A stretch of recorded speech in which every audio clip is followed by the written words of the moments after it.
जी खान साहब से मुलाकात हुई है और खान साहब का मोराल पहले की तरह बड़ा बुलंद था और खान साहब के हौसले जो हैं वो पहाड़ों की तरह बुलंद थे। और किसी तरह से जो ख़बरें चलाई जा रही थी कि डील के हवाले से तमाम बातों की खान साहब ने तरदीद की है। कोई ऐसी बात खान साहब ने ना की है, ना कोई खान साहब से मिलने आया है, ना कोई खान साहब ने किसी के ज़रिए मैसेज भिजवाया है। तो खान साहब ने वाज़ह तौर पर कहा कि सिर्फ़ और सिर्फ मैं यहाँ पर एक बात करूँगा, वो ये बात करूँगा कि इलेक्शन जो है वो टाइम के ऊपर होने चाहिए और इसके अलावा कोई और बात नहीं है। ये सारे वहम निकाल दें, इनके अंदर कोई वहम हो, इनके अंदर कोई ऐसी बात हो, अंदर से ये सारी चीज़ें निकाल दें। साइफ़र केस के हवाले से डिटेल से बात हुई और उन्होंने वाज़ेह पैगाम दिया कि आप बिल्कुल बताएं कि साइफ़र के ऊपर जो ये बोगस केस बनाया गया है ये क्या है। उन्होंने कहा जी बेसिकली साइफ़र जो है वो बाहर से मुदाखलत हुई और वहाँ से जब मुदाखलत हुई है और जो साइफ़र आया उसको डीक्लासिफाइड किया गया, वो बाकायदा तौर पर जो उसका प्रोसेस है वो फॉलो किया गया और कानून के मुताबिक कैबिनेट ने उसे डीक्लासिफाइड किया और वो जो कॉपी है वो उसके हवाले से जो उसके अंदर लिखा था कॉपी के अंदर मैंने अपनी जो है वो आवाम कौम को बताया कि किस तरह कोई हमारे मुल्क के अंदर मुदाखलत कर सकता है, बाहर से कोई धमकी भेज सकता है कि इस जो वज़ीर आज़म है इसको हटा दो। तो बेसिकली वो ये कह रहे थे कि ये साजिश इस वजह से की गई कि साइफ़र आया नहीं है क्योंकि जो बाहर से मुदाखलत हुई जो अमेरिका है उनके हवाले से उन्होंने वाज़ेह ये बात की कि ये उनकी तरफ से ये जो है वो एक बात को रोकने के लिए इन्होंने जानबूझकर ये ऐसा प्रोपेगेंडा किया ताकि लोगों तक पता ना चले, क्योंकि उनके लिए खुद ये एक शर्मिंदगी की बात थी कि कैसे अंदरूनी मामलात में मुदाखलत किसी भी मुल्क में की जा सकती है। तो उन्होंने कहा जी कि देखें बात यह है कि उन्होंने हमारी गैरत पे हमला किया, उन्होंने जो है वो हमारे अंदरूनी मामलात के अंदर मुदाखलत की। तो मैं अवाम का नुमाइंदा हूँ, मुझे अवाम ने वोट दिया, मैं इस मुल्क का शहरी हूँ, मुझे मुल्क से प्यार है और मैं कैसे ये बर्दाश्त कर लेता कि कोई बाहर से धमकी दे और मैं चुप करके बैठा रहता। मैं क्यों ना लोगों को बताता कि इस तरह से ये साजिश की गई और उसका आपने रिजल्ट देख लिया कि वाकई ही चलती फिरती जो हुकूमत है वो साइफ़र के बदले में जो है वो गिरा दी गई। दूसरे नंबर पर उन्होंने कहा कि ये जो डॉक्यूमेंट्स कहते हैं कि कोड जो हैं शेयर किए गए, किसी तरह से कोड्स ना शेयर किए गए, ना कोई ऐसी जो ओरिजिनल जो साइफ़र है उसको मैंने किसी के साथ शेयर किया, बल्कि इसके ऊपर तो वो ओरिजिनल जो है वो फॉरेन ऑफिस के अंदर मौजूद होता है और अभी भी वहाँ पर ही है। तो ये सिर्फ़ और सिर्फ इल्ज़ाम या इस केस इस तरह इस वजह से बनाया गया है ताकि मेरी हिम्मत टूट जाए। यहाँ पर उन्होंने बताया कि मुझे जो रिपोर्ट जमा करवाई गई है सुप्रीम कोर्ट में,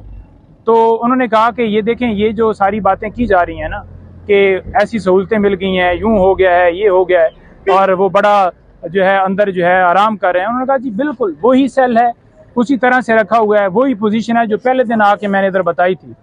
और उसी तरह से रखा गया है। लेकिन खान साहब ने कहा कि देखिए ये कुर्बानी देनी पड़ती है, कौम के लिए कुर्बानी देनी पड़ती है, अपनी नस्लों के लिए कुर्बानी देनी पड़ती है और वो मैं कुर्बानी दे रहा हूँ और दूंगा। आवाम के हवाले से उन्होंने वाज़ेह मैसेज भेजा है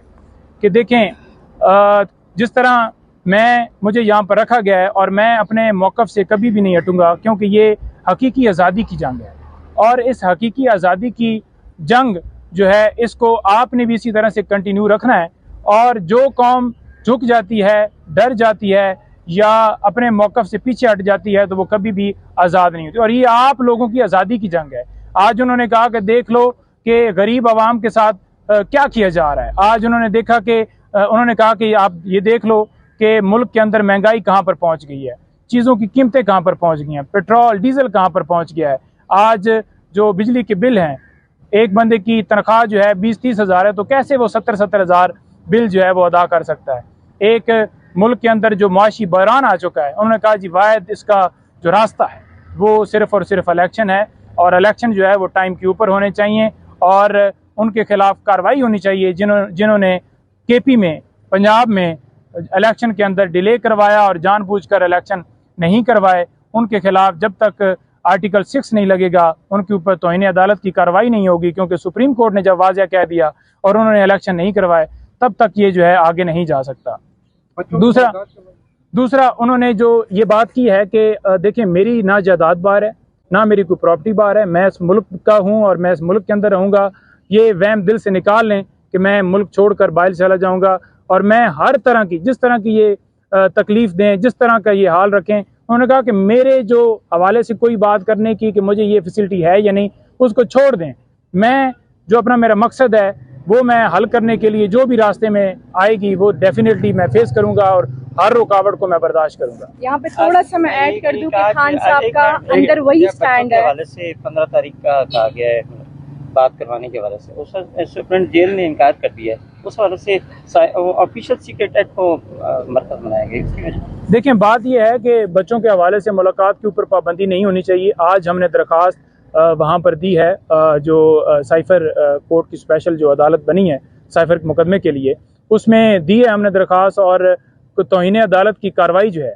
वो बाकायदा तौर पर जो है वो उन्होंने नोटिस भेजा है इनको और इनसे रिपोर्ट मांगी है कि आप ये जवाब दें, ताकि जो है इसके ऊपर ये जवाब देंगे और इनके खिलाफ बाकायदा तौर पर कार्रवाई होगी। क्योंकि जब कोर्ट के ऑर्डर थे कि मुलाकात बात करवाई जाए तो उन्होंने क्यों नहीं बात करवाई। और दूसरे नंबर पर साइफर कोर्ट जो है वो डेफिनेटली जज साहब 13 तारीख को यहाँ आ रहे हैं और वो वहाँ पर एक टेक्निकली बुनियादों के ऊपर डेट जो है एक्सटेंड कर दी गई, जिसका कोई जवाब नहीं था। 14 के लिए डेट रखी गई है, सुनने में आया है अभी हमें यहाँ पर